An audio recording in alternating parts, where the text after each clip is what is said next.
What's your name and where you from? I'm Patrick. I'm from Ruislip. You know, I've lived in Ruislip most of my life. I'm know history of Ruislip quite well. You know, so 60 years born and bred. You know what I mean. So Yeah. Talk to me about what life was like growing up there. it was quite nice. Ruislip's got kind of two sorts of places, like your well-to-do sort of place, and kind of under, you know what I mean, kind of the poor sort of areas. You know what I'm like. We were in the poor sort of area. You know, kind of. My mother and father were very good to us. We kind of all dressed the same very well. You know what I'm kind of. We all were sent to school wearing the same stuff and that. You know what I mean. Ruislip is known for Ruislip Lido, where they'd made a few films. That used to be our summer holidays because we couldn't afford to go anywhere else, you know what, right? So we all kind of used to converge on Ruislip Lido. Yeah. Go on. Talk to me a little bit more about your family. What was it like growing up on the poor side of Ruislip? But got all right, you know, kind of. We went short of things. What was it kind of? We all got on well, you know. Kind of, we're still quite close because we all kind of haven't moved far away from each other. So, Mum was the runner. It wasn't wait till Dad gets home. It was Mum. She was the one that was told everyone that she would give you a clip round the ear if you're out of order. But no, we seemed to have a backyard to play in. Things were more kind of easier to go round rather than being like you've got to watch everything nowadays. You know, we used to run for miles because we used to be out on what was it kind of outside near all the forest and that. You know what I'm kind of, but no, like I'm saying, none of us went without, you know, kind of anything. You know, kind of you used to have your typical bickering as children and stuff like that. Yeah. And we always made sure if we got in trouble outside in the garden, you weren't the last in because my mum was just getting us swinging, you know what I mean? You know, so. Yeah. Did you always have a good relationship with your parents? Yeah, you know what I mean, kind of. I done every. My dad had two jobs to keep the family going. You know, kind of. He used to work nights, and then he used to go down to the farm and work on the farm. But providing they were good, you know what I mean. Kind of, my mother used to feed the street, but because things were hard, you know what, right? And yeah, she used to. I remember one day we got a knock at the door, but when I was young, I remember, and there was a gentleman, a traveller.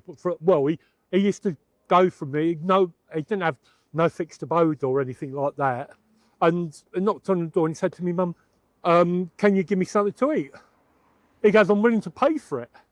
So obviously word has got round that my mum's good to other people. So anyway, he's come in, she made him a meal and that, you know what, I'm right. And he ended up leaving with my dad's Wellington boots, right? And what was it kind of, and she got a lift into Ruislip. You know what I mean? That's it. And my mum wouldn't take any money for it. So, yeah, but like I'm saying, Christmas time come, we're always had Christmas presents, you know, there was nothing, you know, kind of, and we didn't really kind of mix with kids from down the road because there was too much trouble going up, and my parents wouldn't let us go up the road or anything like that, yeah. When you think about the word struggle, Sorry? When you think about the word struggle, what are some personal experiences that come to mind when you think of that? The word struggle? Yeah. The word struggle, I don't think we had any bad struggles because we were all good, you know. I suppose we never went without, you know, kind of we come home from nil. So I don't think there was really a struggle we had because my parents were good, you know, kind of, and that was it, you know what I mean, kind of, and okay, my dad was doing two jobs to keep it. Mum stayed home, and everyone was, you know, kind of, there wasn't any struggles that I remember, you know, kind of, so, you know, the only real struggles that I had maybe when I went to school, where what was it kind of, being from having an Irish father, what was it kind of, they used to call me Paddy, and I did get a lot of kind of bullying and racism over that. English school. Well, I'll tell you, here's a story I'll tell you from when I was, so I was about a year and a half old, what was it kind of, my brother was kind of born as well, or maybe I was just a little older. We were living in, my mum and that were living in digs out in, I can't remember the area, but when they found out my father was Irish, they kicked us out. My mum and dad out, and there was a baby, and they had to sleep in the garages in the school for shelter, because I found out my dad was Irish, because my dad used to come there at night, so they wouldn't give it, you know, because that's when they had the no blacks, no dogs situation, you know. And like I'm saying, I must have been 2, something like that, and my brother was basically a baby in arms. And when they found out my dad was Irish, bang, we were out. What do you remember from that period? What was that? Sorry? What do you remember from that period? What was that? What was that? Well, like no, I didn't really, that sort of period, being young, right, it was kind of just kind of getting on with things, going to school, like the school was round the corner, just taking part in things. But like I'm saying, we never really had the money to go anywhere or do anything, you know what, right? And then kind of, whatever you got, you were grateful for. You know what, right, kind of. And it, like I'm saying, well, you can't go without this one getting it. So everyone, you know, we were all immaculately dressed when we went to school. Yeah. You know, so. Obviously, you spoke a lot about your home life and growing up in Ruislip. But as you became an adult, what were some of the difficult things that you went through in life? Oh, when I become an adult, I had probably the kind of Thatcher times. It was difficult to find work when I was about 21, 20, something like that. But then again, I managed to get into a stable job in my life, which I stayed at this job for 5 years, and then kind of I moved around, not all the time, but if I was made redundant, then I would go on to another job or something like that. But I'd never left the job to go to another one. Later on in life, when I got older, I kind of suffered from depression due to bullying at work, where I would look after the people. But again, I was never mixing to groups and stuff like that. Even at school, I never got involved with groups of people or anything like that. It's kind of being a loner, because you kind of go and try and be nice to people, but they seem to fight back like you're an easy target. You know, so. What was that period of your life like, going through depression? Oh, it's difficult. I'm going to be honest, you know, kind of, I didn't want to be here. One time I done, and I attended counselling and stuff like this, you know, kind of, for a good period of times. What was it kind of, and it's just kind of, I used to go out early in the mornings to avoid people, anxiety, depression, that sort of thing, you know, so, and it was just kind of, not wanting to see anyone or do anything. But I was lucky enough where I kind of was living in a place, and kind of I was helped out by the local authorities to I got myself a nice place, which I'm still in now. You know, God, no, twice I was bullied out of jobs I was doing. You know, kind of with by not playing the game with people. You know, kind of. You know, kind of, that, it did affect my health badly, you know, so. Would you say those experiences still have an impact on you today? No, I think about it, but it doesn't even affect me at the moment, you know what I mean?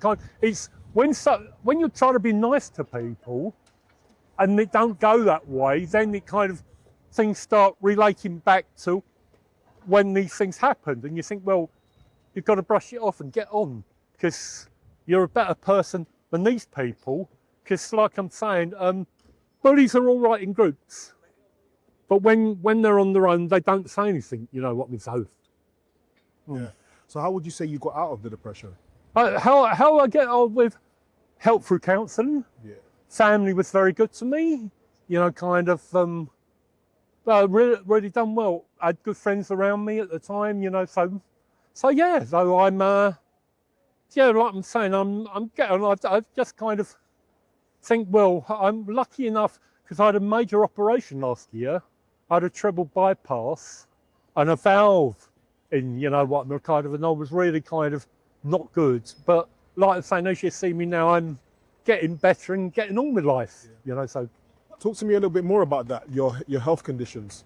well, what was it kind of? I was always very fit when I was younger, you know, kind of. I took part in sports and all that, and I suppose you just get lazy when you come out and what was it? You think, well, everything's going to be all right, no problem about anything. But like I'm saying, it was not last year, the year before, I started getting chest pains. What was it kind of? I thought, well, there's a problem, so I went up the hospital. They had a look at it, you know, and they said, well, you're coming in for a treble bypass. So what was it kind of? They'd give me a spray because I used to get breathless and all this, and I couldn't walk very far and this. So what was it kind of?